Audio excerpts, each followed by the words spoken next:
and insurance will come to order. For the committee members here, we will do roll call. As soon as we do roll call, we're going to go into executive session on a few bills. We're going to try to vote them out real quick. Needless to say, this will be a lengthy meeting today. The vice chair will soon be taken over, chairing the committee today. We will, on the order of bills, if you notice on your list, Senator Whelan will be going first today, Senator Watson second.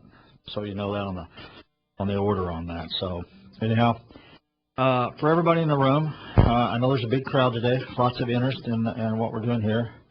I want to caution everybody, if you are videotaping, you will need to stop.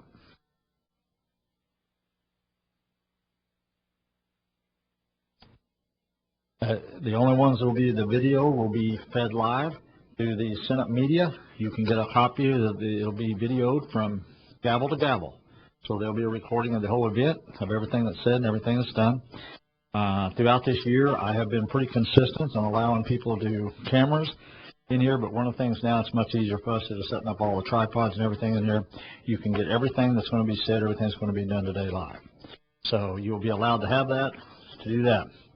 We will try to get everybody in that can testify, that wants to testify today. We have several lengthy hearings coming up this week and next week on issues. So I asked, did you keep your remarks probably as light as you can? I'll just put it that way, not to get too lengthy. Do not bring anything up here and read to us. If you've got something you want to do, you hand that in. You can turn it in the committee. But we do not ask you to come up and do written statements on that. If you just want to say, I agree, and it's already been said, we ask you to do that. If you feel like you need to talk, by all means, everybody that comes to this committee will get a chance to talk as long as time permits.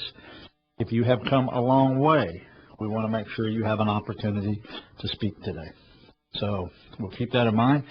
As the vice chair goes through this, we will maybe even be, and that'll be his decision to make, but I would probably maybe like switch one for, one against, and depend on how many we have on the issues to talk on those. So that being said, Patrick, call the roll. Senators Parson. Here. Libla. Here. Munzlinger. Here. Wallingford. Wasson. Here. Wheeland. Here. Curls. Walsh. All right, quorum being established, we'll go ahead, and I would make a motion to go into the executive session. Second. Second by Vice Chair. All those in favor say aye. Aye. Aye. We are now in executive session. One of the bills we're going to be voting out today is SJR, which is Senator Richards. It's on caps on the malpractice. Is it? SJR 7 is on the malpractice caps. We heard that in committee. So I would make a motion to do pass SJR 7. Second. Second by Senator Libla. Any discussion? Seeing none, Patrick, call the roll. Senators Parson. Aye. Libla. Aye. Munzlinger. Wallingford. Wasson. Wheeland. Aye.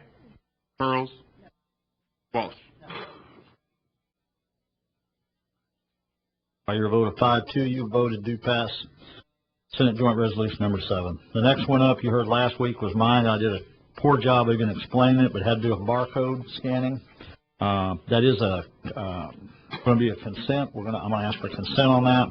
And this act requires insurers mailing notices, canceling, refusing to renew, or refusing to issue automobile insurance policies. Sent such notices by United States Postal Service certified mail, basically saying you can use the barcode, is what it says. So I'll make a motion to do pass Senate Bill 282. Second. Second by Senator Curls. Any discussion? Seeing none, call the roll. Senators Parson. Aye. Libla. Munzlinger. Wallingford. Wasson. Wheeland. Aye. Curls. Walsh.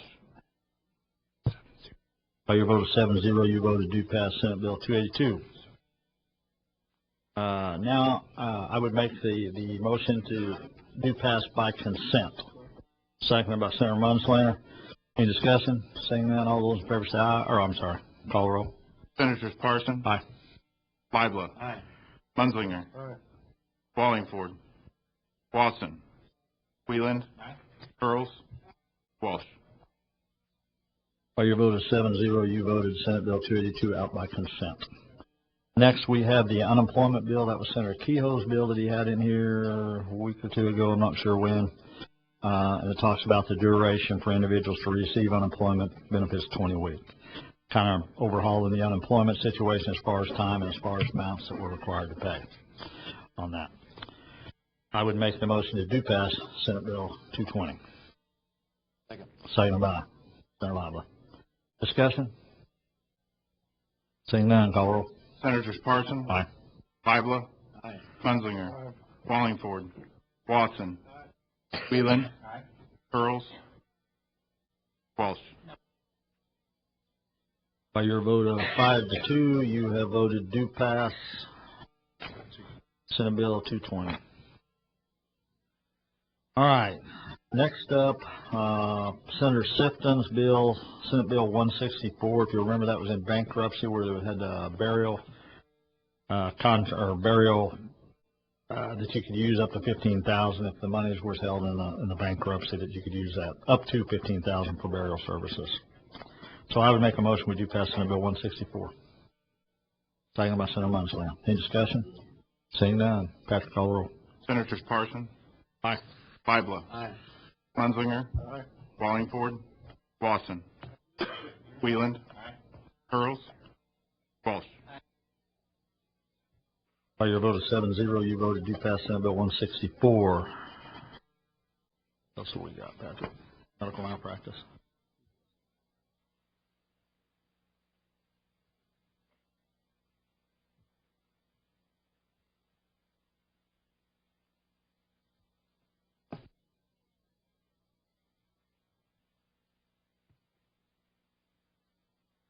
All right, the next one's up to medical malpractice for everybody.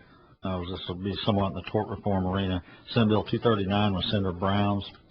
The act creates a statutory cause of action for damages against healthcare providers for personal injury or death arising out of the rendering or failure to render healthcare services.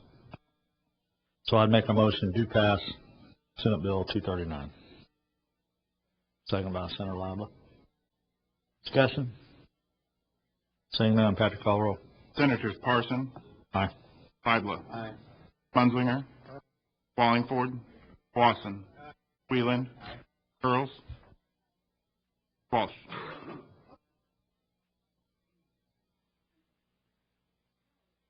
I think she voted 3 Yeah. How many no's did you vote, Kiki? Could have an outcome on this. By your vote of 5-2, you voted to pass Senate Bill 239. All right, for the committee's sake, this week's going to be a busy week. Next week will be just as bad. That we'll be doing. Right to Work will be coming here next week, another element. So, like I said, it'll be busy. With that being said, I now make a motion to go out of executive session and back into regular session. Second by Senator Lively. All those in favor say aye. Aye. Aye. All right, we're now back in session. Now, first up is Senate Bill 392. All your own. Thank you, Mr. Chairman, members of the committee. For the record, I'm Senator Paul Wieland from Jefferson County, presenting today Senate Bill 392. This is a simple bill, and it allows fraternal benefit societies to provide limited incentives for their members for member recruitment without requiring the members to become licensed insurance producers. A fraternal benefit society is a non-for-profit membership organization that is a representative form of government and is organized through a lodge system to carry out social, intellectual, charitable, benevolent, patriotic, or religious purposes. Fraternal benefit society is owned and operated and is accountable to its members through its earnings to support the local community services, activities chosen by those particular members. Examples would include the Travelers Protective Association of America, Knights of Columbus, or it's a few examples. In all, we've got 70 fraternal benefit societies in the United States. The United States sees a benefit of $3.4 billion in charitable contributions and $84 million volunteer service hours. Because of the vast amount of charitable work done by these societies, Chapter 378 generally exempts them from provisions of the insurance code For example, we already allow many of their officers and representatives to solicit memberships without being licensed insurance producers. This bill replaces a limitation in place of member recruitment and allows these society members to recruit new members without being licensed as long as they write no more than $50,000 in life insurance or recruit more than 25 members in a calendar year. This is NAIC model legislation for fraternal benefit societies. If there's any questions, I'd be happy to answer them. If not, I believe, one person testifying in favor. Okay, thank you, Senator. Any questions of the presenter of the bill? Seeing none, your first witness in support of Senate Bill 392. Please introduce yourself. Make sure you fill out a witness form, please. You may proceed. Thank you, Senator Wieland. Thank you, Chairman, and members of the Small Business Insurance and Industry Committee. I thank you for the opportunity to testify before you in support of Senate Bill 392. My name is Mark Stallhuth, and I am a registered lobbyist, but I'm testifying today as outside counsel for a Missouri Domestic Fraternal Benefit Society, the Travelers Protective Association of America. Before becoming in private practice, I served 27 plus years as an attorney for the Department of Insurance. Part of the mutual benefits provided by a fraternal benefit society are insurance benefits, which are regulated both as to content and financial backing by the Department of Insurance under Chapter 378 of the Missouri Revised Statutes. Although providing members with insurance benefits is one of the benefits of fraternal membership, it is not the most significant. Of greater importance are the opportunities for social networking through community service. The bill before you provides a partial exemption from insurance producer licensing requirements for a member of a fraternal benefit society who receives an incentive, such as a gift card, for recruiting new members. The legislation is based on a provision of the Uniform Fraternal Code adopted by the National Association of Insurance Commissioners. Of 50 states and 2 U.S. territories, 27, including Illinois and Kansas, have already adopted this model provision. The bill actually provides a more narrow exemption than the NAIC's model, whereas the Uniform Fraternal Code exempts anyone who annually writes no more than $50,000 in total face amount of life insurance and recruits no more than 25 members for a fraternal benefit society. This bill provides the exemption only for members of the fraternal benefit society. We have discussed this legislation with representatives of the Missouri Insurance Agents Association, the Missouri Insurance Coalition, and the Department of Insurance, Financial Institutions, and Professional Registration. None have expressed any objection or opposition to this legislation. I would be glad to answer any questions you may have. Thank you. Thank you. Any questions for this witness? Seeing none, thank you for coming. Anyone else in support of this bill? Senate Bill 392. Raise your hand.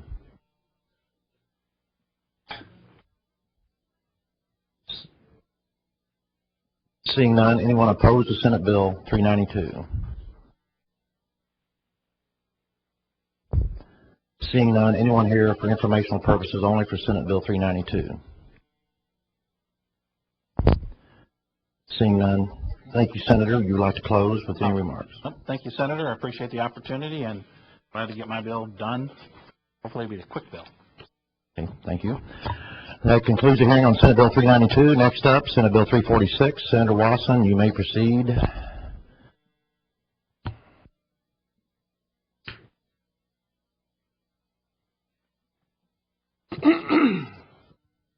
Thank you, Mr. Chairman. For the record, Senator Jay Wasson, representing the people of the 20th Senate District, to introduce Senate Bill 346. I'm going to take a stab at trying to tell you what this thing does, and then I've got some experts that I think will do a better job. This deals with property casualty insurance, particularly, only with companies that are domiciled here in the state of Missouri and do business or invest outside of the country. Presently, Missouri has a 5% cap on what they can invest outside the country. I'm told one of the strongest, if not the strongest caps or lowest caps in the country. We have two companies that are domiciled here in the state of Missouri that do a tremendous amount of business in Canada. That is why you see Canada mentioned in the bill.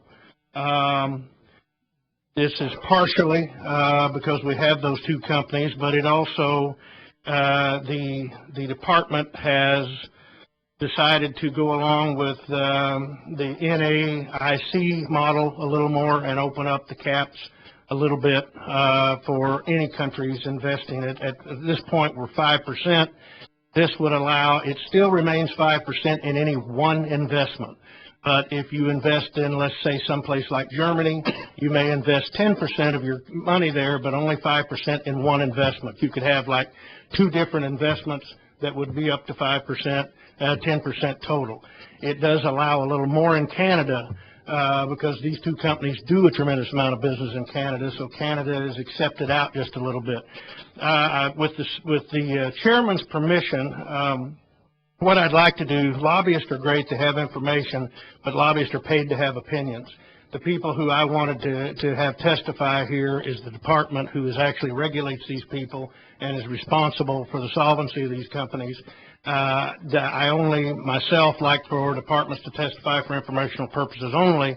So in the attempt to try to speed this up a little bit, I would like to go a little out of order and ask for informational purposes only first, if that is acceptable. Okay, so granted, Senator. Anyone here speak on informational purposes only? Raise your hand. Is there more than one? No. Okay. Would you come on up, please? Grab a seat. Make sure you have a witness form filled out before you leave. Introduce yourself. And you may proceed after that. Thank you, Chairman. My name is, excuse me, John Rehagen. I'm the Acting Division Director of Insurance Company Regulation at the Department of Insurance. This bill is model legislation. We don't have any particular issues. I'd be happy to answer any technical questions. Hey, any questions? I just wanted you guys to know that they were on board with this. That was the purpose. Okay. Yes, we do have a Canadian flag there with Senator. So if you have questions, he's, a really good one to ask if you have them. Other than that, hopefully I've explained it well enough to know what we're doing. Any questions for this witness? Seeing none, thank you.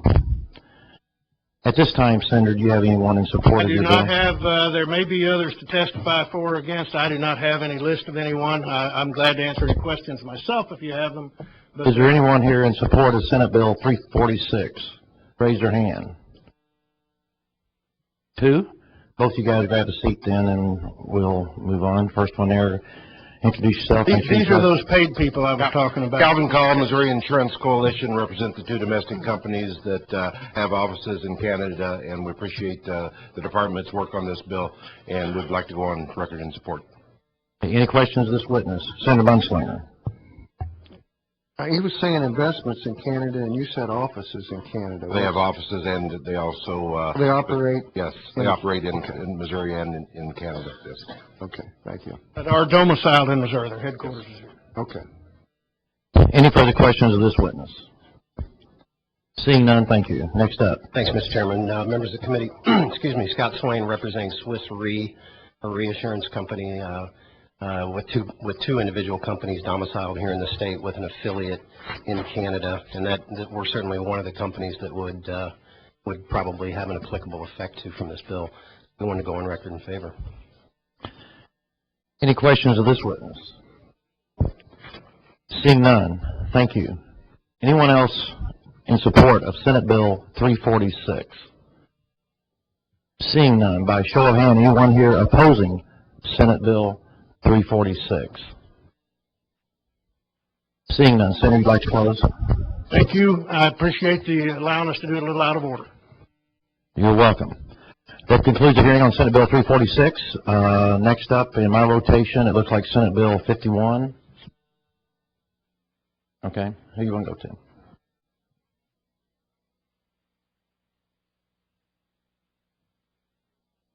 At this time, we'll hear Senate Bill 129 by Senator Brown.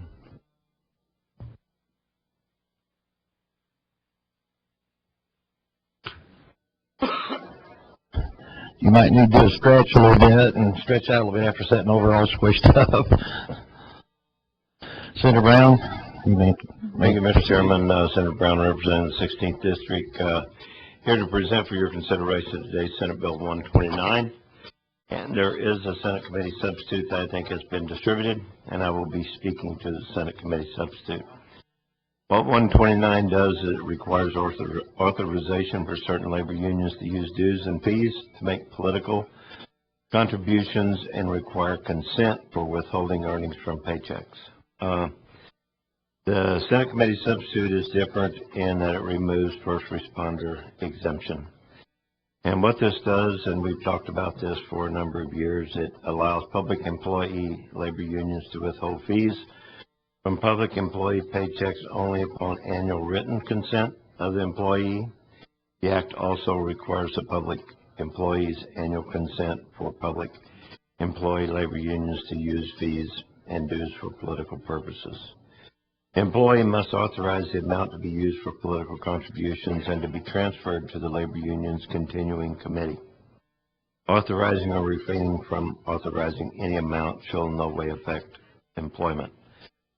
The labor union must keep records of all authorizations for political contributions and submit them to the Labor and Industrial Relations Commission. This act also contains a referendum clause, so there will be a vote of the people. That's the gist of what it does, and as I said, we presented very similar legislation in past years, and I think been a lot of discussion, and any questions I'll try to answer. Okay, thank you, Senator. Any questions of the presenter of the bill? Seeing none, do you have anyone you're going to call for support? I'll just allow you to call. Okay, how many's here to support Senate Bill 129? Raise your hand, please. Back here in the back. I barely seen you. Just come on up, have a seat, introduce yourself, make sure you fill out your witness form, please. Jeremy Cady, registered lobbyist for Missouri Alliance for Freedom. Just want to go on record in support of this bill. Have any questions? I'll be happy to answer them. Hang on. Do we have any questions for this witness? Seeing none, thank you. Anyone else in support of Senate Bill 129, raise your hand. High. Seeing none, how many are there here in opposition? Whoop, you didn't have it up high enough. I'm going to allow you to come on in. Thank you. In support of Senate Bill 129. Yep, my name is Mike Hafner. I'm here, registered lobbyist for Missouri Century Foundation. Can you repeat that again? Registered lobbyist for Missouri Century Foundation. Okay.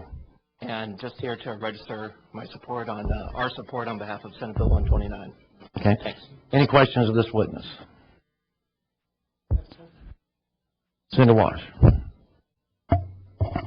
Mr. Hafner, do you have a business card or something? I've never heard of your organization. You know, I do not on me actually, but I can deliver one to your.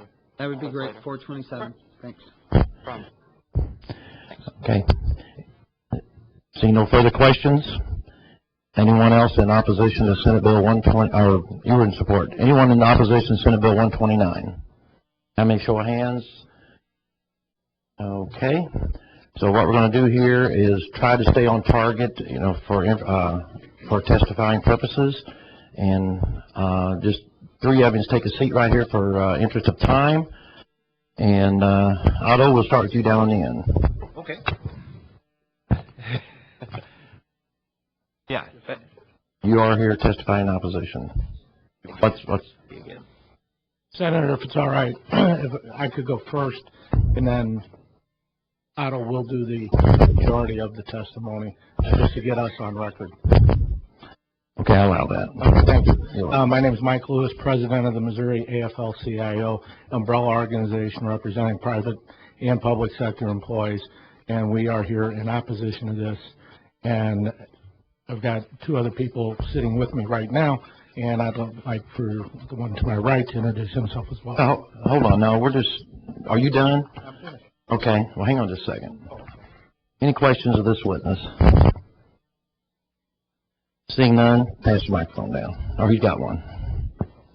Thank you, Senator, members of this committee. My name is Jeff Fabusi. I'm with the St. Louis Building and Construction Trades Council. I'm the Secretary-Treasurer representing 40,000 both public and private employees. We're here just to testify in opposition of this bill. Okay, Jeff, okay, you got it. Thank you. Okay, Otto, you now up? I believe so. Thank you, Okay. Senator. And Mr. Chairman and members of the committee, Otto Fajan, representing Missouri National Education Association. We'd also like to go on record in opposition. In the interest of time, I also have a form on behalf of the American Federation of Teachers, Missouri. Very briefly, I'm speaking to the concerns we have on behalf of our members and roughly the interests of about 100,000 folks who are school employees and the employers they work for. We believe Senate Bill 129 creates difficulty for the employers, for the business officials, for the unions, and for the employees, pretty much in that order. I will remind the committee we have in recent years brought forward the existing law, which covers pretty much all of the bases. It's been in effect for 32 years. It was approved 153-4 by the House and unanimously in the Senate in 1983 and signed into law by Governor Bond. And it covers all of the bases, but in a very efficient way. It makes sure that deductions must be authorized by the employee. It makes sure that the school district's policy is fair to all types of deductions, which helps make sure that the district does not get into any kinds of unfair treatment that could result in litigation and costs that would detract from the mission of the school, which is to educate students. We have a responsibility to reimburse the district for any costs. I'll also point out that the current practice in 2015, school districts are increasingly, for the convenience of the employee and also for efficiency of the school system, are increasingly relying on email from the individual employee to opt in and out. Of course, membership in our association or any other organization in the schools is voluntary, as is the participation in our political programs. So we see this bill, not only do we not see a compelling reason to deal with a situation that has been dealt with a law that's been in effect and working for 32 years, but it actually forces school districts to rewrite policies to differentially treat particular deductions, which may increase litigation costs, may actually cause harm to a situation that's working well. And so for those reasons, we strongly oppose Senate Bill 129, and we urge the committee members to vote no. Be happy to try and answer any questions. Thank you. Any questions? Senator Wash. Otto, does the NEA represent anybody else besides teachers? Do they have them? We are strictly an organization that represents current and retired school employees, public school employees. Right, but they wouldn't, so it We wouldn't have necessarily be teachers. It would not necessarily be teachers. They are active and retired school employees. All right, thank you. Any further questions of this witness? Seeing none, all three of you guys are dismissed. Thank you, Next Mr. up, Chairman. yeah, you're welcome. Let's just go ahead and fill all the seats there for interest of time. Anyone that wants to testify in opposition to Senate Bill 129?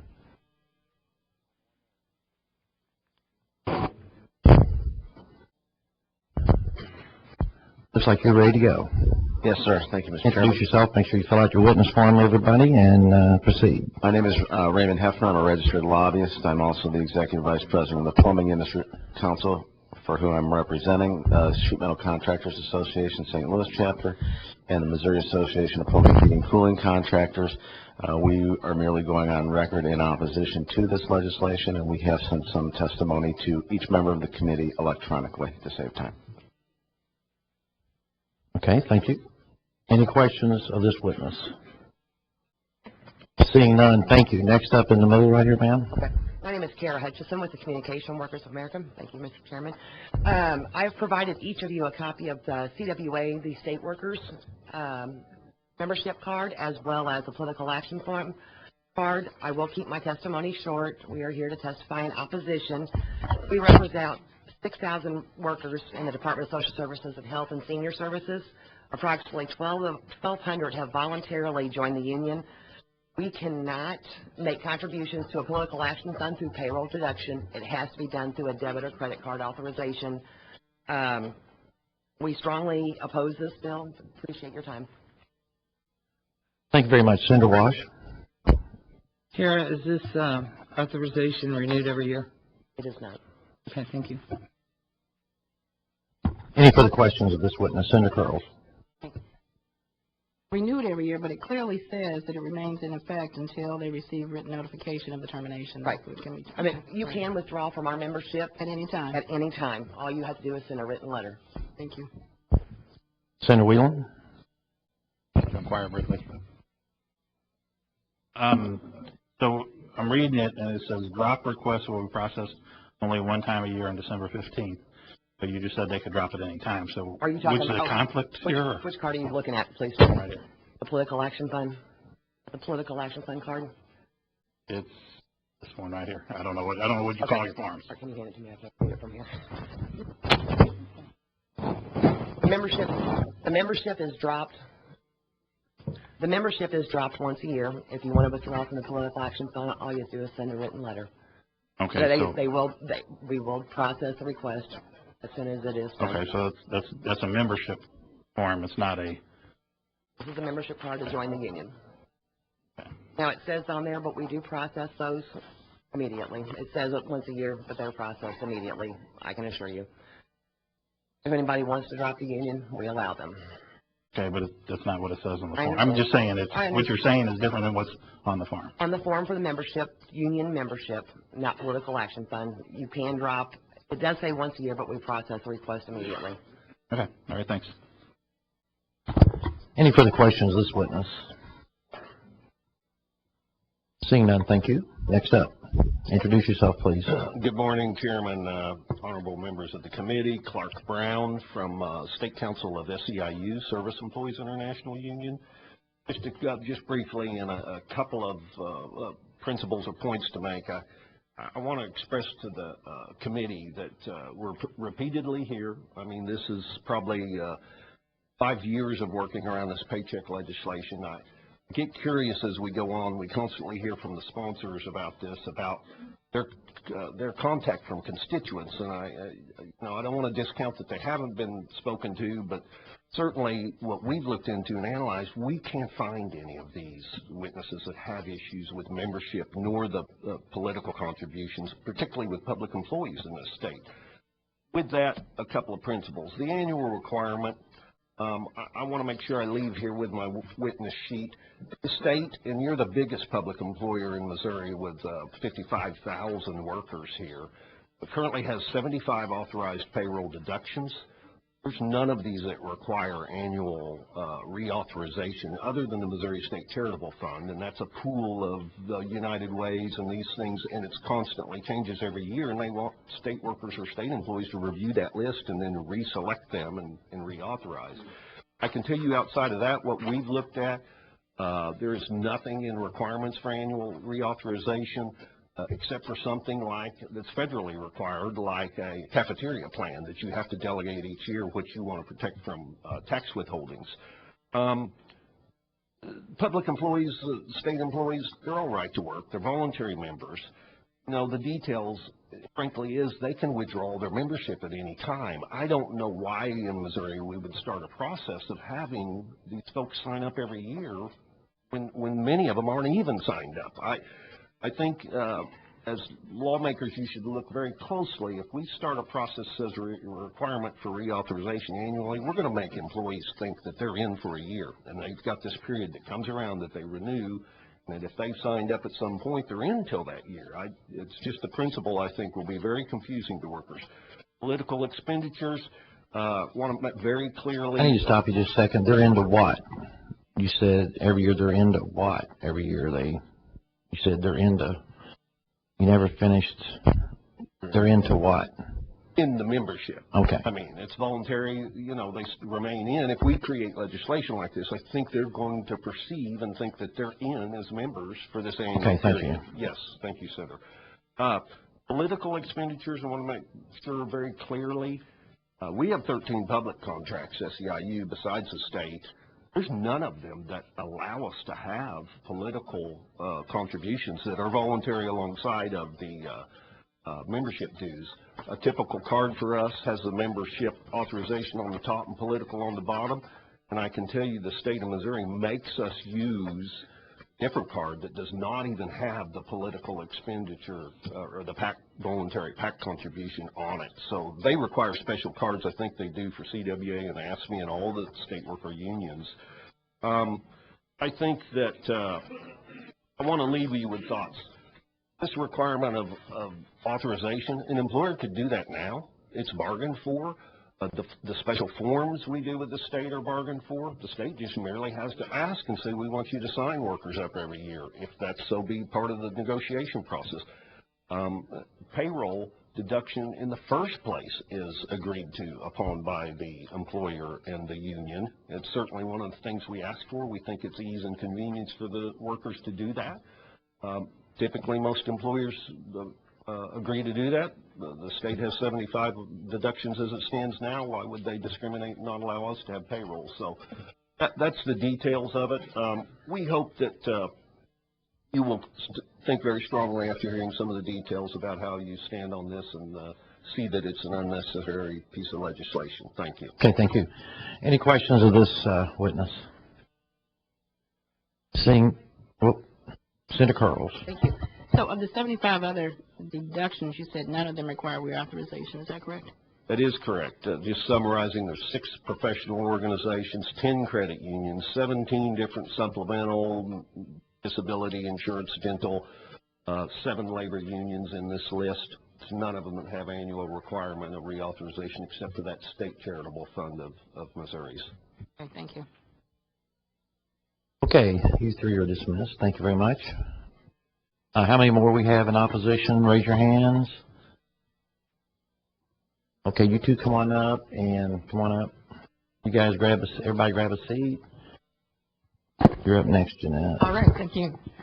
Senator Lible and members of the committee, thank you for this opportunity to testify in opposition to Senate Bill 129. We believe that it's in the benefit of society for all workers to have the right to organize and to collectively bargain. We know that public employees often represent some of the most vulnerable people in our state, children and elders who've been abused, children with developmental disabilities, those in institutional care. We think that often public employees and unions are a voice for correcting working conditions that are really about the safety of the public. So it's in all of our interest to have a strong public employees organized voice. And we also recognize that people in unions have the same kind of power that voters do related to this building. People in unions elect their leadership and vote on policies to change things like their bylaws and their constitution. So they have a voice in the process, and they're not being unfairly exploited by the system as it is. We think it's working and should stay like it is. I welcome any questions you might have. Thank you very much. Any questions for this witness? Seeing none, thank you. Next up, introduce yourself. Everybody make sure you fill out your witness form, please. Thank you, Mr. Chairman. Members of the committee, my name is Pat White. I represent the Greater St. Louis Labor Council, AFL-CIO, St. Louis and surrounding areas, up to about 60,000 private and public sector union members.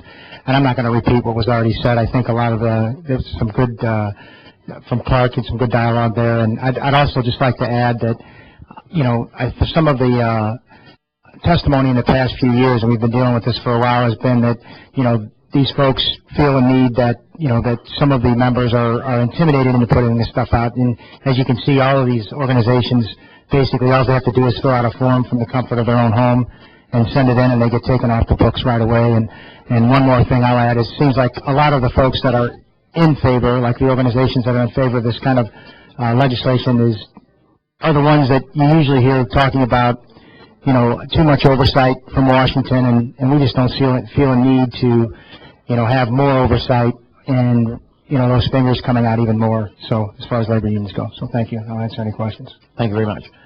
Any questions for this witness? Seeing none, you're next. Good morning, Mr. Chair and honorable members of the committee. For the record, my name is Richard Craig with the United Steelworkers and Missouri AFL-CIO. Keep my testimony short, just going on record as being opposed to this. Thank you very much. Any questions for this witness? Seeing none, thank you for coming. Next up. Morning, Mr. Chairman, Senators. My name is Tim Kratz. I'm an actual employee of one of the public unions you are talking about today, Metropolitan St. Louis Sewer District. Other than my brief stint in the military out of high school, I've been a union member my entire adult life. For the life of me, cannot figure out the necessity of us filling out a form every year to do our dues. I've watched, tracked this legislation as it's come out for 5 years. As a taxpayer, I cannot for the life of me figure out why we waste taxpayer money in this committee every year for the last 5 years. It seems ridiculous to me that in a state, in a body, as well-intentioned as you all are, that claims or tries to help out working families such as mine and the other people behind me, that you would take our money and bring forth a legislation, a bill this ridiculous. My union dues are static. My union dues don't change. Every month they come out. It's one less thing that I have to worry about. As a resident of Hillsborough, Mr. Whelan's district, I'll be calling him if this does make it to the floor and expressing my and other registered voters in my subdivision's opposition to this bill. I thank you for your time. Thank you for coming. Any questions for this witness? Seeing none, you two guys are dismissed. Thank you. Anyone else in opposition to Senate Bill 129? If so, come forward and grab a seat. And you're up. Good morning, Mr. Chairman, members of the committee. My name is Ken Mendes. I'm a registered lobbyist for the International Association of Sheet Metal Air, Rail, and Transportation Workers, and we'd just like to go on record in opposition to this legislation. Okay, thank you for coming this morning. Any questions for this witness? Seeing none, don't forget to fill out your witness form, please, and leave it there. You're up. Honorable Chairman, members of the committee, my name is Bruce W. Holt. I'm a registered lobbyist with the International Union of Painters and Allied Trades, representing all members, retired and active, in the state of Missouri, District Council 58 in the East and District Council 3 in the West. I'll make this brief. Thank you very much for your time. We are doing a Me Too. We are opposed as well. Thank you, sir. Thank you for coming. Any questions for this witness? Seeing none, thank you. Anyone else in opposition to Senate Bill 129? Raise your hand. Okay. Two more? Three? Okay, go ahead and grab a seat. Thank you. We're going to start down the end. You're up. Good morning. Gary Good morning. Ottman, field rep for the International Union of Painters, Allied Trades, District Council 58. I'd like to say we're in opposition to this. Thank you. Thank you. Any questions for this witness? If not, make sure you fill out your witness form. Thank you for coming. Mr. Chairman, members of the committee, Alex Heaton representing Missouri AFL-CIO, wanted to go on record in opposition of this bill. Any questions of this witness? Seeing none. Thank you very much for coming. Down here. Mechanical Contractors Association, Eastern District in Kansas City, going on record in opposition. I'm David Claridge. Okay, any questions for this witness? Seeing none, thank you for coming. Anyone else in opposition to Senate Bill 129, raise your hand so I can see it quickly because we're getting ready to move on. Anyone else for informational purposes only? Raise your hand. Seeing none, Senator Brown, you're recognized to close. Thank you, Mr. Chairman, and members of the committee. Thanks for hearing the bill. We've heard a lot of testimony today as to why it's not needed, not a lot of reasons why it's not needed, and I think that this gives everyone a little more control over money that's withheld from their paycheck. And with that, thank you for hearing the bill. Thank you, Senator. This closes the hearing on Senate Bill 129. Next up, we're going to hear Senate Bill 89 by Senator LaVota.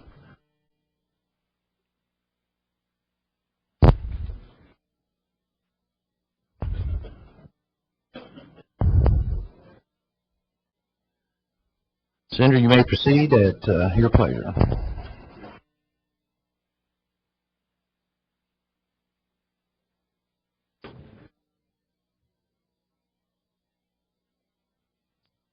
Morning, committee. State Senator Paul LaVota here to present Senate Bill 89. Senate Bill 89 requires health carriers to provide their premium rates and accommodating information with the Department of Insurance for approval. The act simply says that health carriers who submit the premium rates and the supporting actuary information to justify their premium rates to the Department of Insurance. 49 other states do a similar thing where the health insurance carriers are asked to put those rates in there with their Department of Insurance. My bill goes further and says that they will submit for approval prior to issuing or renewing plans with the premium rate changes. Information contained in the filings shall be posted on the Department's website and available to the public. That's really the biggest benefit of this bill, that the public will be aware of where rates are. The filing must contain a certification that the premium rates are not an excessive, inadequate, or unfairly discriminated of a qualified member of the American Academy of Actuaries. This makes sure that consumers of those health carriers are aware, and we're reviewing those. I have a few experts here, Mr. Chairman, before they get in here, just to reemphasize that we are the only state that doesn't do something like this, and I think this transparency is needed for the consumers. Okay, thank you, Senator. Any questions of the bill presented at this time? Seeing none, you want to call your first witness up, Senator? How many's here in support of Senate Bill 89? Raise your hand. About 5? Okay, if y'all would come on up, take a seat, please. Just come on in. Just come on in. Did you raise your hand? Okay, anybody raise your hand? Whoever's in support of Senate Bill 89, just come on up and take a seat or get close so we can keep things moving along. Ma'am, right here, I'm going to let you begin. Introduce yourself. Everybody make sure you fill out your witness form, and you may proceed.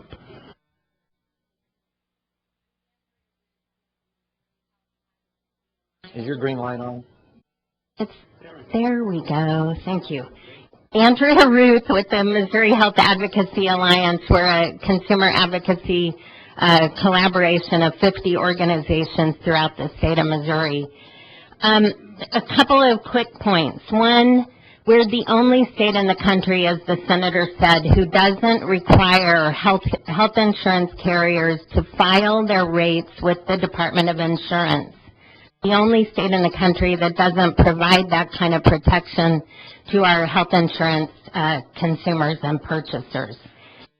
This bill would require that those rates be filed with the state, just like property and casualty homeowners rates are filed, auto insurance rates are filed, life insurance rates are filed. For some reason in our state, we've accepted health insurance from that kind of protection of consumers. So we would like to see this bill passed. We especially appreciate the senator's inclusion of the public comment period, where the rates will be posted by the department on their website, and there's at least a 20-day public comment period for consumers to actually look at those rates and file their questions and comments with the department.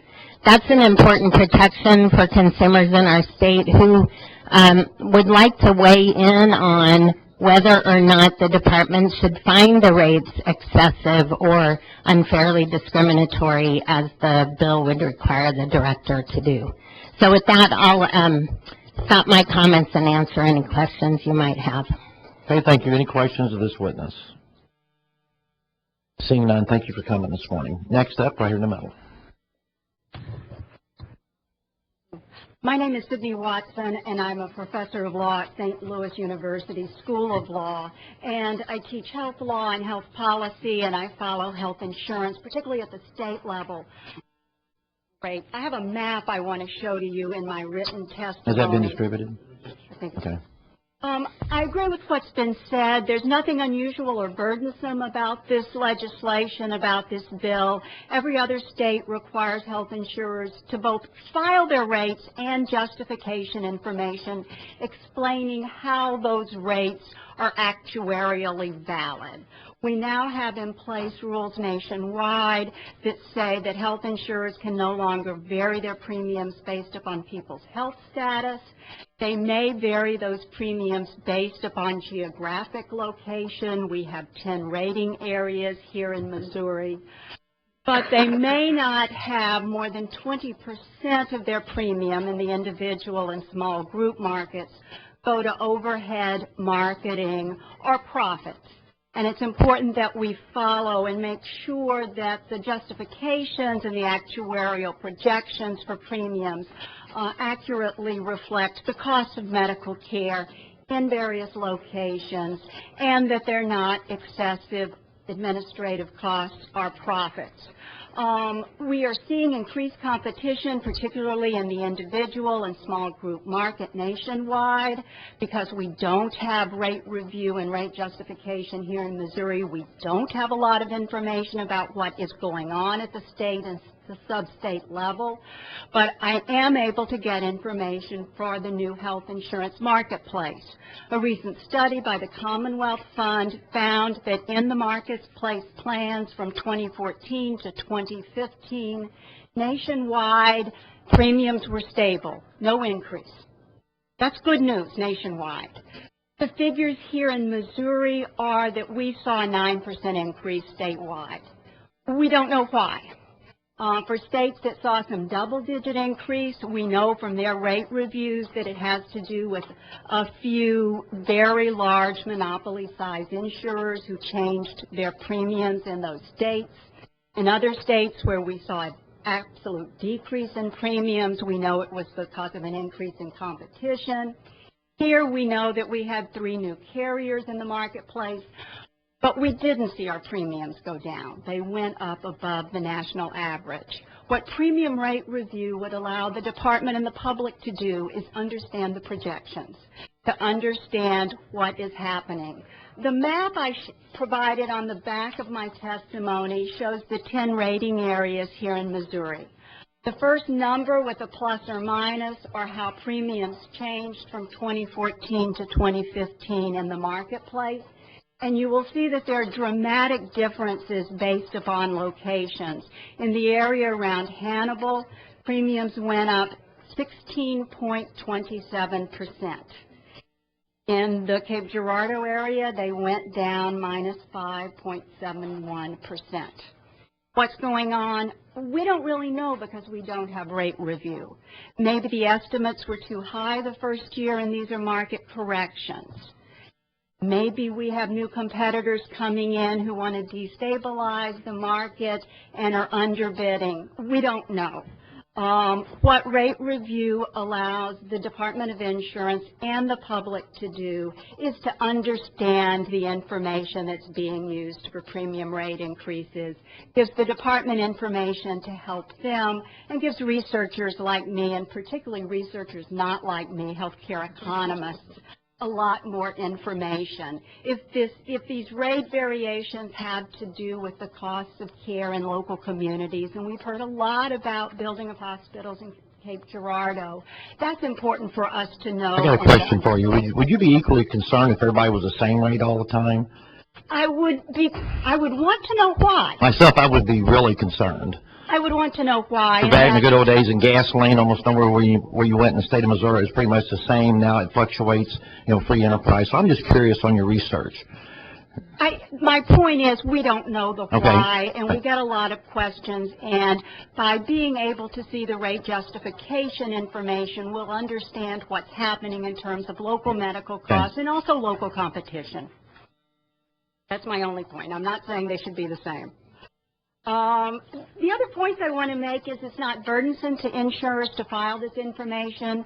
They do it in every other state, and almost every Missouri health insurance company already has to file this information with the federal government. It would just give information to the Missouri public and the Missouri Department that's already in the hands of federal regulators. And also, if we don't pass a bill like SB 89, the Federal Department of Health and Human Services will be collecting this information and will be doing rate review for increases of 10% or more. This rate review is something that ought to be local. State departments of insurance know about local health insurance markets. They know about rating areas. They understand differences across the state. They understand solvency requirements. They are really the appropriate regulator here rather than the federal government. It's a good bill. It's a real step forward. It would really be nice to not be the only state without rate review. Okay. Thank you very much. Any questions for this witness, Senator Munslinger? Yes. In your map you gave us down in the Springfield area, there's not a plus or a minus, so I was wondering. Oh. To my co-researcher. That's a plus, isn't it? It's a Okay. plus. Thank you. Any? And again, Oversight. we don't know why. Maybe they were lower the first year. It's also interesting to follow Springfield, an area where we've heard a lot about competition in the medical care market, keeping costs down. So again, having the information is what is so important Okay. about this bill. Thank you. Any further questions of this witness? Seeing none, thank you for coming. Next up. Good afternoon, I believe. My name is Jen Birdsdale. I'm the Executive Director of Missouri Healthcare for All.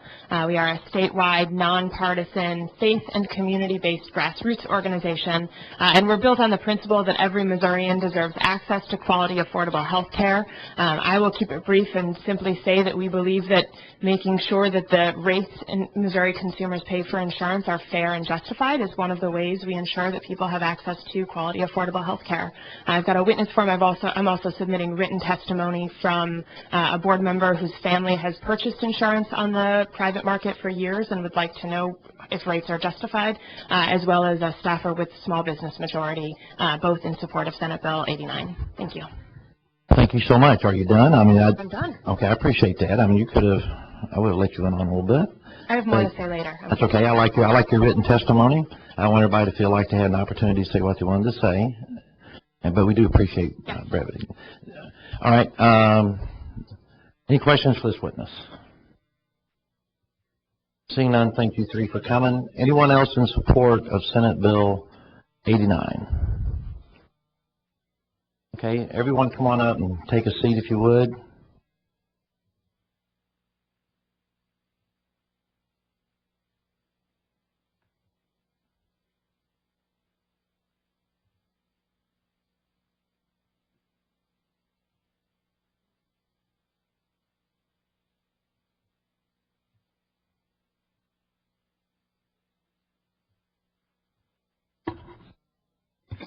So other than these two witnesses, do we have anyone else in support of Senate Bill 89 that wants to testify by show of hand? Okay, not seeing any. You're up. Senator Lively, members of the committee, Jeanette Mott-Oxford from Empower Missouri. On behalf of our Health and Mental Health Task Force, we'd like to go on record in support. I'm making my prepositions get swapped around today. Basically, transparency is a great tool for consumers to have, so we're just supportive. Thank you so much. Any questions of this witness? Seeing none, thank you very much. Next up, ma'am. Hello, my name is Pam Rich, and I'm representing the Consumers Council of Missouri. The State Consumers Council represents collective interests of individual consumers in public policy law and regulation. And one area of our concern is access to health care, and even more specifically, health insurance rates. I don't have anything else to add to what Ms. Watson said and Ms. Ruth, but we certainly concur in this and feel that it's well past time to have openness in this rate deliberation and observations. Thank you very much for coming today. Any questions of this witness? Seeing none. I've already called for support in 89, didn't see more hands, so I'm going to move into opposition of Senate Bill 89. Anyone here to oppose Senate Bill 89, raise your hand so I know how many's here. 1, 2. Okay, come on up and grab a seat. We'll start right down here. Go ahead and everybody remember to fill out your witness form, please. And you're up. Thank you, Senator. Appreciate the committee. David Smith, Senior Director of Government Affairs for Anthem Blue Cross and Blue Shield. I'd like to go on record in opposition to this bill. Many of the statements said by the professor are correct. Missouri health insurance carriers do file our rates. We file our rates with CMS.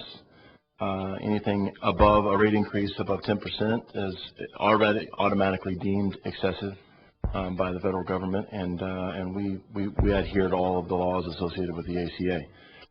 Secondary, Missouri also is protected, Missouri citizens are protected from any kind of overcharge, as the ACA has clearly spelled out that we have to spend 85% or every 85 cents on every dollar on care. And so anything that doesn't achieve that goal is refunded back into the marketplace. And we've gone through now 1-2 years, and we've seen refunds into the marketplace. What's the timing on that, when that's determined? Well, that's on an annual basis? It's on an annual basis, okay. Yes. So it'll be at the end of the year. All right, go ahead. So if you're looking for your check, it's probably coming pretty soon. The secondary, and finally, the reality is that we've had conversations with the sponsor and are willing to sit down and have a discussion. But if we're going to move forward in this direction, and a health insurance carrier would like to be treated like any other insurance carrier, if that's the question that's at hand. And PNC companies today are a file-use state. So they file their rates and they use them. Don't see any reasons why a health insurance carrier needs to have extra scrutiny over its rates in pursuant to any other insurance carrier in the state of Missouri. But we've had that conversation. Our concern is just the politicizing of the rate and not necessarily using sound data to make a determination of whether our rates are excessive or not. There's a lot of things that go into those rates. And again, we have to stay competitive to our competitors. If we don't, people don't buy our products and they buy our competitors' products. So we let the market determine where we sit in relationship to that. So with that, I'll open it up for any questions. I do have to tell you, in some parts of the state, you don't have much choices. I come from the business world, and sometimes your choices are somewhat limited on what you said there at the last time. It's the first thing that came to my mind. So. Well, no, I appreciate that, and I'm hoping the competition gets greater, especially in the exchange market where you've got several new players that have decided to enter into that exchange. But to your point, some of those rural areas are difficult to get a network. Okay, thank you very much. Any questions of this presenter? Thank you. Thank you for coming. You're next. Thank you. Don't forget to fill out your witness form. My name is Bill Hill, and I had not intended on testifying today, but some of the information that I heard earlier just needs to be corrected. Yeah. So I'm all about fairness. So. Some of the effects that you will see if we have to go through a rate approval process is that it will become politicized. I can give you a couple of examples of that. One of them was for the state of Alaska. They have an insurance commissioner who, and they have few carriers. Delta Dental came in and started a new insurance company called Moda to help bring another product to the marketplace. And Premier Blue Cross complained because they had to issue a 22% rate increase. Moda was only going to issue a 5% rate increase. The Office of Insurance Commissioner made them increase their rates to a 15% increase, because they were afraid of what the effects would be. You will also notice that we had some thank you, of the rates this past year, because the insurance companies had the rates available to them sometime in July. They were approved by CMS. They did not release until November 15th because HHS told them not to release it until November 15th. Anybody know what happened prior to November 15th? The election. So there was no way that they wanted those rate increases to come out before the election, because the landslide would have been even worse. So you have that could also take place. The insurance commissioners now, and our current director is now the president-elect of the NAIC. So they are working as an organization to uniform or provide uniform laws in the entire country. So they really don't look at the local market anymore. You'll hear a lot of references to the NAIC. They're getting their guidance from them so that they can make the entire marketplace uniform. So I strongly recommend that you just leave it the way it is. Let them file their rates so that people can have a choice without having to wait for approval by the insurance director. Thank you very much. Thank you. Any questions of this witness? Seeing none, thank you very much, Kevin. Anyone else in opposition to Senate Bill 89? Seeing none, we're going to move on to informational purposes only. Anyone for informational purposes on Senate Bill 89? Are there more than one? Okay, ma'am, you're up. Introduce yourself. Make sure you tell us your witness form. Thank you. Good morning, Senator, members of the committee. I'm Angela Nelson. I'm the Director of the Division of Market Regulation for the Missouri Department of Insurance, and I appreciate very much the opportunity to come and speak to you about this very important bill and about the topic of health insurance rate review. And I thought it might be helpful. I'm going to try to keep my remarks very brief, but I thought it might be very helpful for those who aren't engaged in the insurance market like we are as regulators and some of the insurance folks are, to really understand what a rate review process is and what it isn't. And rate review is not about the government or the state telling an insurance company what it can and what it can't charge for health insurance. And insurance rate review is not like processes that you see in terms of utility rate changes, because I know that's something that you probably all are familiar with as well. Rate review for insurance products under a state regulatory scheme simply means that insurance companies continue to operate in a competitive marketplace. They determine their own rate needs, but that also means that their rates are transparent to consumers, to stakeholders around the state, as well as to their competitors in the market. So it does provide a level of transparency. But most importantly, what rate review processes mean is that state insurance regulators like myself and my colleagues over at the Missouri Department can review those rates to ensure that the rates charged to individuals and small businesses are not excessive, inadequate, or unfairly discriminatory.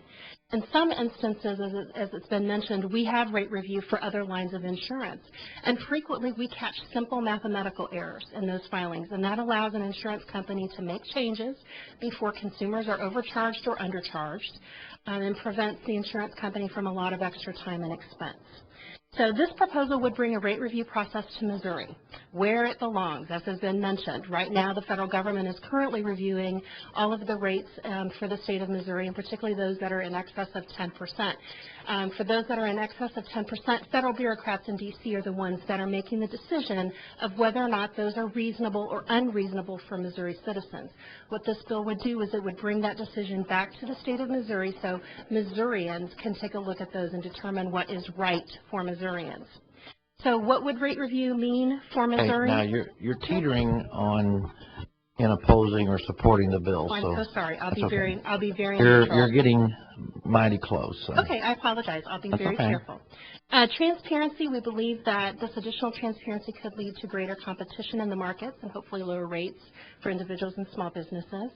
It could mean that Missourians get the same level of... Hey, hold it. Sure. Hold it. Why don't you stick with information purposes? Okay. Then I will just conclude to say that for informational purposes, we did want to highlight that, again, we do look at other rates for other lines of insurance, and just so that folks understand what we mean by that, for instance, we do review rates for pet insurance. So if you buy pet health insurance for your pets, those rates are actually filed, and those are reviewed by our department. If you buy a insurance policy to protect your investments on your fantasy baseball team. Let's stay on health care, okay? Okay. Right. Then I think I will conclude my remarks, and I would take any questions that you all would have for me. Thank you very much. Any questions for this witness? Seeing none, anyone else for informational purposes only? Seeing none, Senator, you're recognized. I guess I would have two things I'd like to say. Mr. Chairman, your vice chair today, amazing job today. So good job to him when he's running out. Look like they're running out here, what it looks like to me, but anyhow. You may want to watch turn your corner, make sure he's not coming up on you. He did such a good job. And also, sometimes information is it's such a good bill that informational purposes show it's a good bill. So thank you. Are you done, Senator? That closes the hearing on Senate Bill 89. Next up, Senator Anders, Senate Bill 51. You are ready.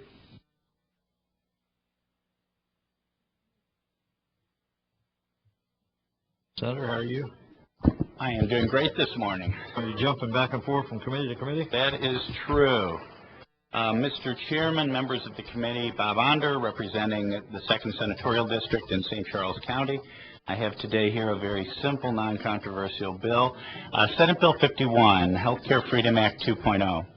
Mr. Chairman, the so-called Affordable Care Act, or Obamacare, was passed by the U.S. Congress on a straight party line vote and then signed into law by President Obama on March 23, 2010. This law subjected up to a sixth of the U.S. economy to onerous regulations, mandates, penalties, created government health care exchanges, and expanded Medicaid. Obamacare has been and continues to be a major drag on the American economy. In November 2010, Missourians overwhelmingly registered their opposition to Obamacare with 71% of the vote and approved the Healthcare Freedom Act, putting into statute the principle that Missourians not be penalized for not purchasing or providing health insurance for their employees. In 2012, Missourians again voted against Obamacare. This time, 60% of Missourians voted to forbid the creation of an Obamacare exchange without a further vote of the people or an action of the legislature. In other words, forbidding the governor from doing so on his own. Since 2012, voters around the country and in Missouri have repeatedly voted for candidates who opposed Obamacare and voted out of office many of those who imposed it upon us. The principle behind Senate Bill 51 is simple. The government needs to follow the law. The Affordable Care Act in Section 1401 clearly states that subsidies for health insurance are only available through exchanges created by a state. So in continuing to issue subsidies through the federally run exchange healthcare.gov, the Obama administration is behaving lawlessly. Senate Bill 51 requires that the Affordable Care Act be enforced as written in Missouri. Now, I should point out that today, Wednesday, March 4th, the U.S. Supreme Court is hearing arguments in King versus Burwell, challenging the administration's illegal granting of subsidies in 34 or perhaps as many as 37 states. It is quite possible that this summer the court will decide this case for the plaintiffs, striking a major blow to Obamacare. What then would be the result of Senate Bill 51? Well, the exchange subsidies trigger the employer mandate, so without the subsidies, the employer mandate goes away. Likewise, for close to 90% of those receiving subsidies now, the individual mandate goes away. And remember that over 80% of those receiving insurance through the exchanges now previously had individually purchased insurance or insurance through their employers. Senate Bill 1, or a decision for the plaintiffs in King versus Burwell, would begin the process of dismantling this unprecedented meddling, or rather takeover, of the U.S. economy known as Obamacare. You may very well hear today from various groups testifying against my bill, and they'll be telling you that the sky will fall if King versus Burwell is decided for the plaintiffs. But I would remind you that many of these same industries, the American Hospital Association, major insurers, Big Pharma, and progressive advocacy groups, were all in on Obamacare. The administration cut a deal with them that benefited them to the detriment of the American people and to the healthcare consumer and to our individual liberties. Ultimately, we will need congressional action to repeal and replace Obamacare, but Senate Bill 1 is a good place to start. I'd be happy to take any questions. Senator, where's that court case being heard today? It's in the U.S. Supreme Court today. Yeah, they're actually hearing arguments probably as we speak. Okay, all right. Thank you for your testimony. Thank you. Any questions of the sponsor? Do you have witnesses, Senator? I think we do have some testifying in favor. Okay. How many people are here to testify on this bill? I just testify in general. How many we got? Oh boy. Here we go. All right, we're going to start with support. Anybody in support of Senate Bill 51, come forward. There we go. And if you don't mind, it would be nice if somebody was on deck ready to go when he gets up. All right, you may proceed.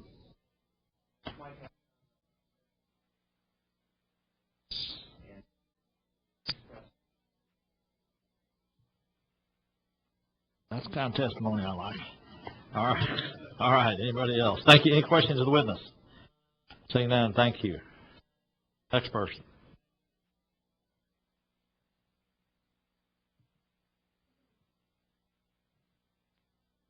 My name is Jeremy Cady. I'm a registered lobbyist for Missouri Alliance for Freedom. I just want to let you know that I was one of those lucky individuals that received a letter in the mail that said that I would lose my insurance because of Obamacare going through. To get the same type of insurance afterward, my insurance rate went up 300%. So this bill and everything to do with it has affected me very negatively, and just want to go on record for opposing it. All right, thank you for your testimony. Any questions of the witness? Seeing none. Next. In support. In support. Seeing none. Anyone in opposition? All right, you may come up, ma'am. And whoever's next on deck.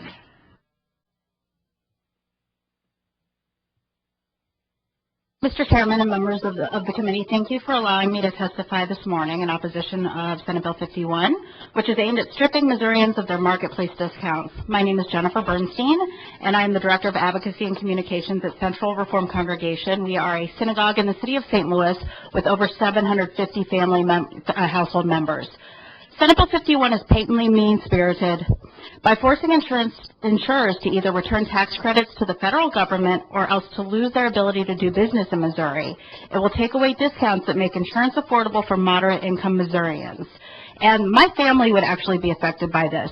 My husband, Scott, is a stage 3C colon cancer survivor. He was diagnosed at age 34, no fault of his own. He was a perfectly healthy guy beforehand. He endured life-saving emergency surgery. He did almost die, and 2 subsequent surgeries, all while I was pregnant with our son.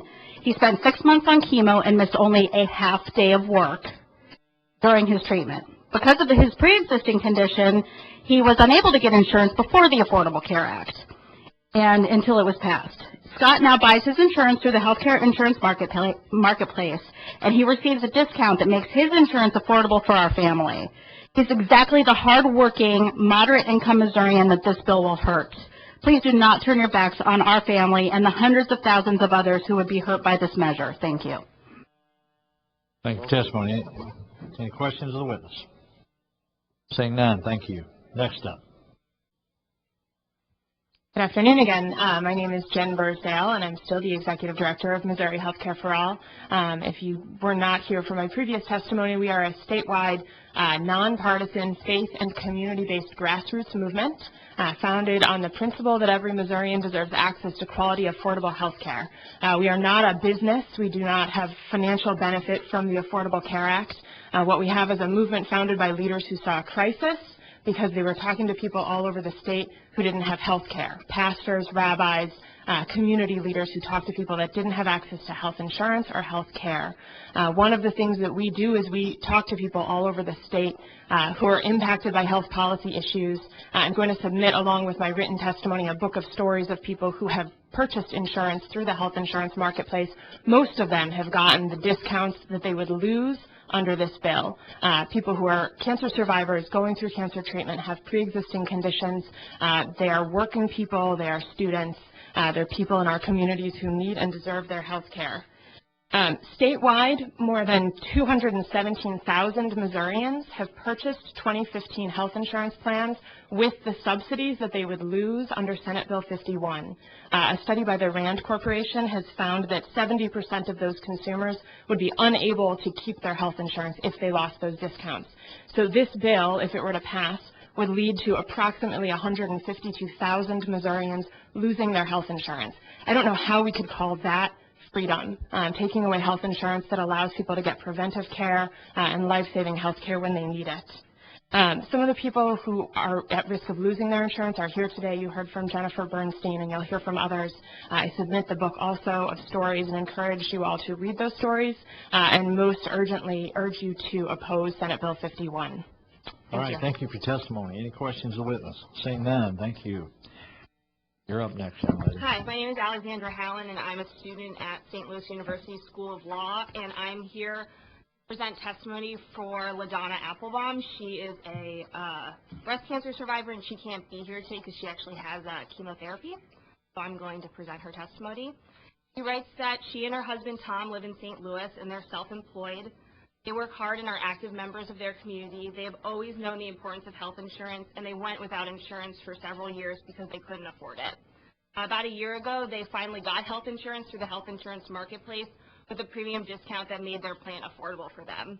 After their insurance took effect, LaDonna's husband was in an accident that required extensive surgery and physical therapy to regain the use of his hand. And within about 2 months after that, LaDonna was diagnosed with stage 3A breast cancer. The insurance paid for most of her husband's surgery and physical therapy, and it paid for most of the cost of her pre-surgical treatment, her double mastectomy, and her ongoing chemotherapy treatments. She still needs radiation followed by reconstructive surgery, and as I said today, she's sitting in chemotherapy right now. She also is going to need extensive and expensive medication for about 5 years to prevent the breast cancer from coming back. She says that she's grateful to know that she can afford her treatments without going bankrupt. She says that if Missouri were to pass SB 51, she would lose the discounts that are helping her and her husband afford their insurance, and she doesn't know how she would continue to afford it. She's in the middle of her cancer treatment, and she has years of follow-ups and medication to come. She says, please don't take health insurance away from families like mine. Please oppose SB 51. Thank you. Thank you for your testimony. Questions of the witness? Seeing none, thank you. All right. Hi, everybody. I'm Cindy Keel. I'm Executive Director of the National Alliance on Mental Illness of Missouri. And we're a nonprofit organization. We're volunteer-based, and we serve people with mental illness and their family members. We have about 3,000 members in Missouri, and we serve thousands of families with a loved one with mental illness and people who are in recovery each year. So we're right on the front line of mental illness and the importance of insurance coverage. Jen had referenced the RAND study, which shows about 70% of the folks 70% of the folks who would be thrown off their health insurance if this bill passes. That would come to about 152,000 Missourians. Of that amount, 217,000 Missourians, and about 152,000 of that number would not be able to repurchase another plan. So they would have to go uninsured. They would be joining the ranks of uninsured. Working at NAMI, my staff and I, every day, we see the importance of treatment. We see the difference that good medical treatment for mental illnesses is making in people's lives. We also see the impact of not being able to afford treatment, and certainly a good percentage of those people who will lose their coverage would not be able to afford treatment. But mental illness aside, having people not be able to afford treatment and going uninsured, because that's the target here with the subsidies, is moderate income families who just can't pay the price. I have with me today one of our employees, my colleague, Sonia Baumgardner from Ashland, Missouri. Sonia is our family education and support coordinator, and if this bill were to pass, Sonia and her 4 children would lose their health insurance. It would be very, very difficult for them to obtain other insurance. In fact, Sonia went without health insurance all last year. They were able to get the children insured, but they had a deductible of $3,000 per child. And Sonia, you can jump in if you want, or I'll just tell the story. Well, she can't jump in. Okay. You have to testify, and then I will do it. I will do it. And I need to remind you ladies to fill out witness forms. Yes, we've done that. Okay. All right. So we've done that. Sonia has a son with a severe peanut allergy. And when I mean severe, I mean this peanut allergy is life-threatening. He has to have what's called an EpiPen in 4 different locations at all time because he could die. He could die. And peanuts are in everything, even non-edible substances. And if he comes into contact, this is very serious. So for this family to have a $3,000 deductible, and then what is the annual cost of the EpiPens? We figured about $5,000 every 6 months to buy all the packages. For the packages, probably about. Oh, I'm sorry. I know that's awkward. We live to break the I apologize rule. for that, but but we just wanted you to see Sonia and see someone who will be harmed by this legislation, and that's why we're. Well, we'll be glad to let her speak here in a minute, whatever she says. I don't want to do that, but I have to keep you on as a witness. Of course, any questions? Yeah. I get that. All right. Any questions as a witness? Seeing none, thank you for your testimony. And now if you'd like to say whatever you want to say, you're welcome to say. Okay. I would like to say that having the subsidy that my family, my kids and I receive helps tremendously. Without it, we would be back up to not being able to afford Noah, as my son, his EpiPens. He does have to have them with him. He is a high school student. He keeps them at school. We have to have them at home. Without the subsidy, we are back at a premium that we cannot afford. We have to go back onto the ones with the high deductibles. And, you know, the worry of sending him to school or when he goes out every day is enough. Just knowing he has a peanut allergy and any contact, immediately he could, it's life-threatening. Would rather not have to worry about our health insurance and whether we could afford it. Okay, thank you. What was the difference between before and now as far as your health care coverage goes? What did you do before, I guess I want to say? Before my children were actually on with my husband, the cost was so much we cannot afford to keep them on this year when we went to renew, so we shopped around on the marketplace and found out we qualified for a subsidy. Also, with my husband's insurance, the cost of even taking the children to the doctor for one doctor's visit cost $75 just to get them into a doctor. Noah's EpiPen alone cost, I believe at that time, what was it, $2,500 out of pocket. He has to have, those do expire.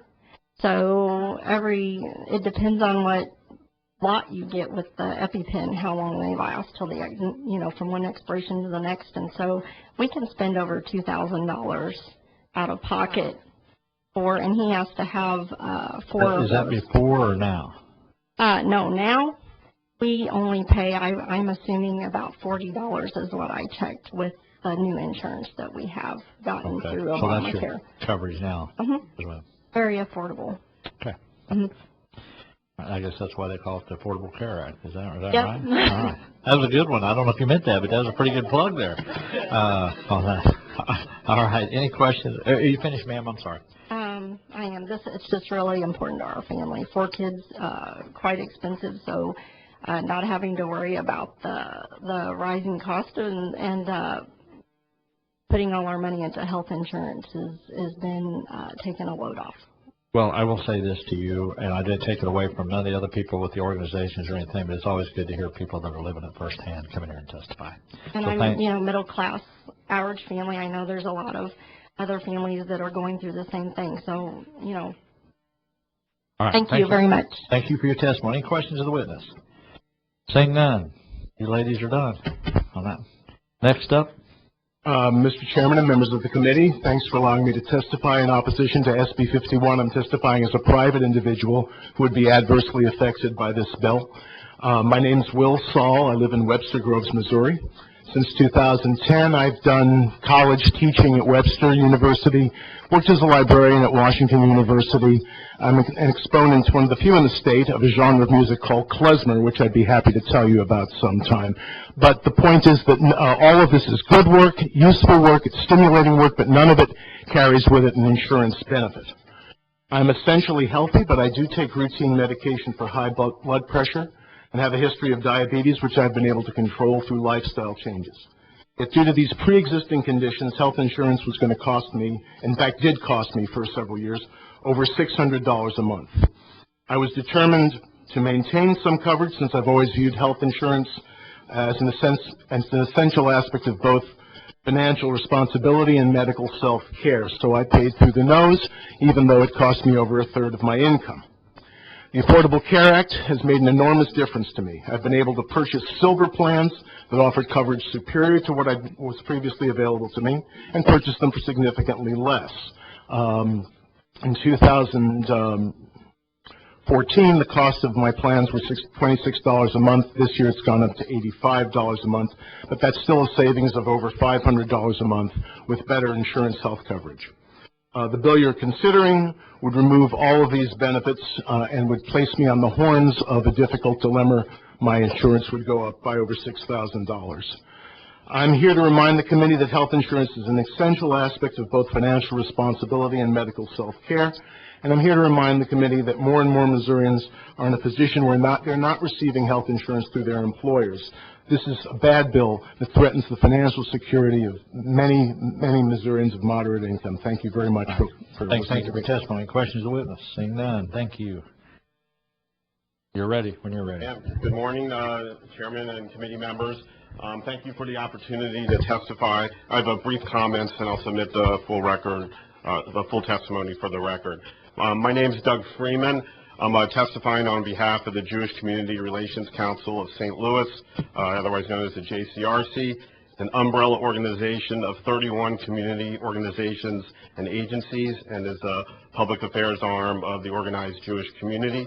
The JCRC believes that providing access to affordable, high-quality health care is critically important for the well-being of all Missourians.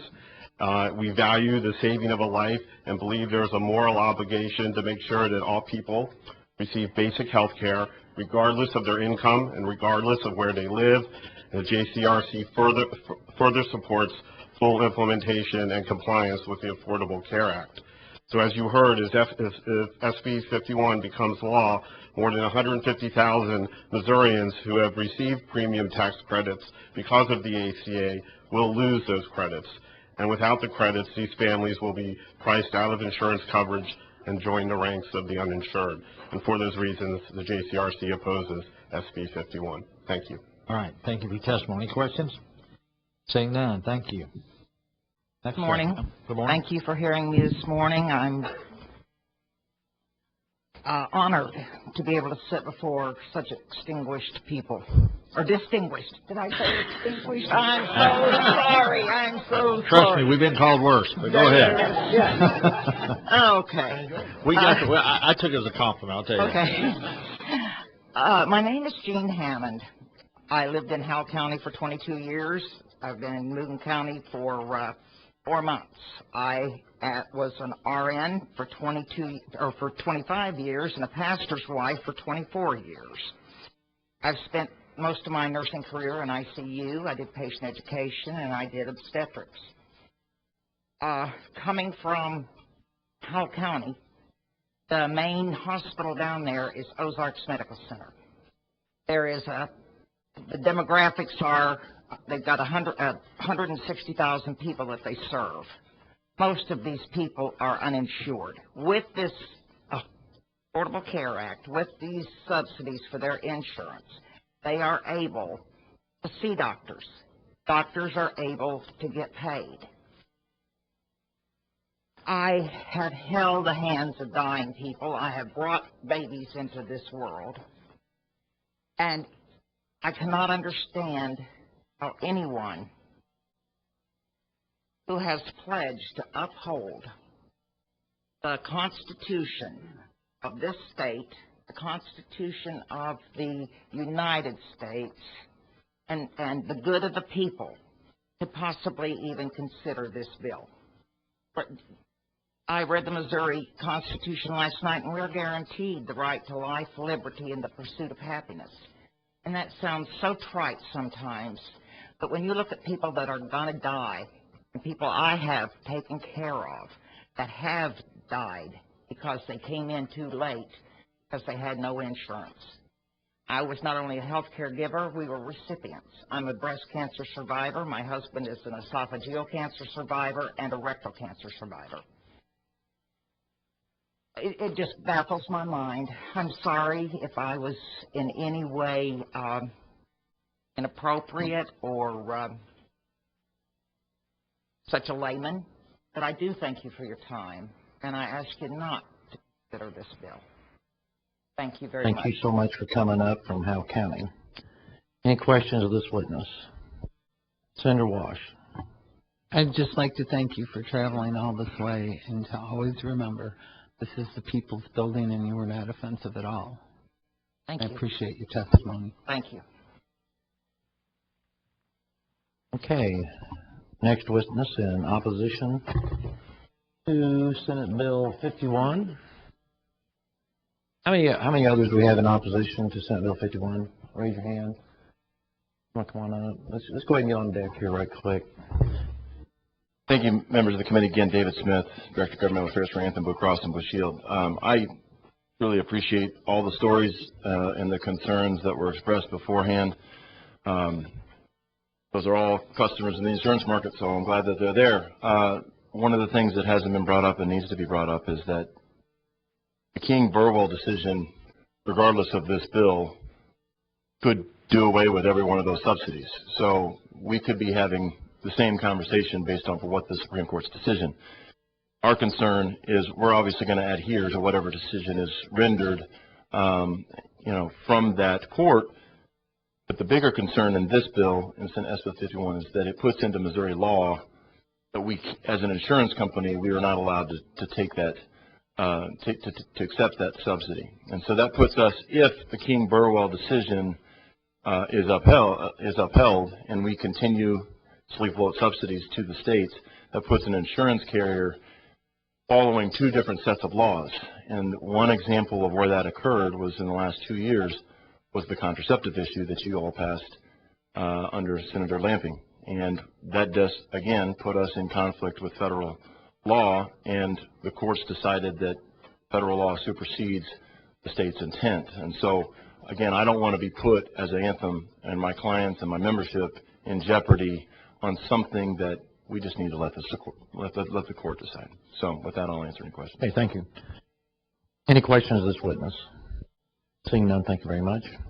You know to call your witness for him. Mr. Vice Chairman, members of the committee, my name is Jay Hardenbrook with AARP. We are a social change organization with a membership of just over 760,000 members of 50-plus Missourians in the state. I think oftentimes when people think about AARP, they don't think that we go from 50-plus. So we do have a significant number of our membership, about half, who are between age 50 and 64. And those people are purchasing insurance on the private market. They are not yet Medicare eligible. In the Missouri marketplace, the federal marketplace that was put in place for the state of Missouri, in 2014, 26% of the people who purchased plans were over age 50. Those people aren't, they don't want a high deductible plan. They oftentimes are having to go and get medical services. As we age, we need those health services more than ever. And those 26% of people over age 55 would lose their subsidies if this bill were to become law. So I would just ask you to consider the 50-plus population, those who are not yet eligible for Medicare, and who are currently, if the subsidies go away, are going to be paying up to twice as much as anyone else in the marketplace. So that's all we would ask of the committee. Thank you. Thank you so much. Any questions of this witness? Seeing none, thank you very much. Don't fill out your witness form. Yes, ma'am, you're next. Introduce yourself, please. Once again, my name is Pam Rich, and I'm representing the Consumers Council of Missouri. And here to testify in opposition to Senate Bill 51. Consumers Council, again, represents the collective interests of individual consumers in public policy, law, and regulation. And one area of our work concerns access to health care. Not to repeat all that has been said today, but we do not believe health care is only for the privileged, those who are wealthy enough to pay full price, or ironically, who are poor, so poor they qualify for Medicaid in Missouri. More than 200,000 Missourians would lose their health care under this bill if they lose their discounts, as the bill would mandate. But many more would be impacted. Thousands of Missourians will be priced out of insurance. There have been several statistics quoting the infamous RAND Corporation study. Another statistic, if you would like, is that this corporation found that all insurance premiums would go up by as much as 47% if the discounts are taken away. And people with major health needs would have to pay an outsized portion of their income to maintain care vital to their survival. So thank you very much, and we do urge your support to oppose Senate Bill 51. Thank you. You will need to fill out another witness form, okay? Any questions for this witness? Seeing none, thank you for being here. Anyone else in opposition to Senate Bill 51? Come on up and grab a seat. Yes, sir. Chairman, You're up. members of the committee, Rob Monsess, registered lobbyist for the Missouri Hospital Association. We'd like to register our opposition to Senate Bill 51. We believe there's been a lot of, our industry is dealing with a lot of complicated circumstances regarding implementation of the Affordable Care Act and deploying state law that would further complicate that marketplace. We don't believe that's a wise move. Done? Okay, thank you. Any questions? Senator Munzlinger. Yeah, Rob. Is your group behind all the emails we've been getting? I'm not sure, Senator. I'm not sure what emails you're talking about. Oh, about 500 in the last 24 hours that has clogged up my email. And I can't find the important emails from people like you maybe that I might be able to get. They're all the same. Okay. I don't think so, but and I will. They're form emails, so that really doesn't have anybody's personal involvement in them. And I'm not very happy with whatever group is behind that. I don't think it's us, Senator, but I will check and get back to you. Thank you. Any further questions of this witness? Seeing none, thank you. Don't forget to fill out your form. Jeanette, you're next. Thanks, Senator, members of the committee. Jeanette Mount Oxford from Empower, Missouri, going on record in opposition to this bill. I gave you some written testimony. It has a hypothetical couple from Cape Girardeau who are 35-year-old in it, but you've heard some really compelling real people in the room, so I won't track back through that. I will say that it's really important that we have income guidelines that reflect reality and that have sliding scales because perhaps you know from some other issues like child care that when we create a cliff effect where people fall off after a dime too much money, that it creates real suffering in our state. And the